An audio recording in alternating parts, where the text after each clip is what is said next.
The hardest part, okay, the hardest part of I would say any industry is actually getting clients. Okay, clients,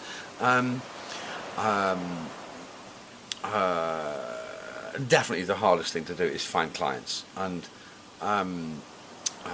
even, okay, I mean, I've been working in this industry for a long time, so I have my reputation, and that goes before you. So when, if you're a specialist in a certain market, as in we've been talking about with some of the other questions that have been coming through from you guys, I work in specific markets, so I target myself to those specific markets. And even then, it's still hard to actually get clients. That's the hardest part about it. Once I have a client, I can produce a shoot anywhere, anytime. Whether it's organising sandwiches for the team for their lunch, to helicopters or supply vessels or models, or I can't organise the weather, as this last few days has proved, but it always works out. It always works out okay. But yeah, getting clients is the hardest part about it. Now, if you want to be a children's fashion photographer, you need to actually produce images for your portfolio that are of children's fashion. Not portraits of children, but pictures that are actually selling fashion. A lot of people actually don't seem to understand there's a difference between photographing a person and photographing fashion. Okay, now a picture of a person is a reflection of that person's personality, and a picture of that person wearing clothes, okay, or can still be a picture of the person.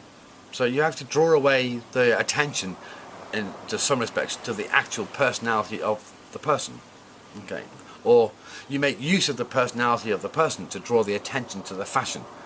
So it's the same thing when you're photographing children for fashion. You're about, you have to make the clothes look good, not make the child look good. But you have to make the child look good and make the clothes look good, or you have to make the clothes look better, if that makes any sense. So great places to find reference for this is actually looking at the mail order catalogues. And the big market for a children's fashion photographer is going to be mainly in fact, I would think almost only actually in catalogues, as in mail order catalogues, and also in, I mean, there's a few magazines that depict children's fashion, but I would think mail order catalogues and the children's clothing manufacturers. So research these two areas, and that way you can have a look at the type of images that they commission, or type of photography that those people actually commission to shoot their pictures. And again, those markets are easy to find. You know, I guess you have mail order catalogues in your country, so great reference to have a look at. And that will explain to you, okay, first of all, it explains to you the standard of photography that you need to have, and also look at the style of the pictures. Are you looking at the child, or are you looking at the clothes, you know? And you'll see, right, okay, I'm actually looking at the clothes, I'm not looking at the child. Unless you're a mother. I mean, most mothers will look at the child. The child, so sweet. but the subject, as in the model, or the child model, is actually used, and their personality is used, and their good looks are used, because that draws the attention.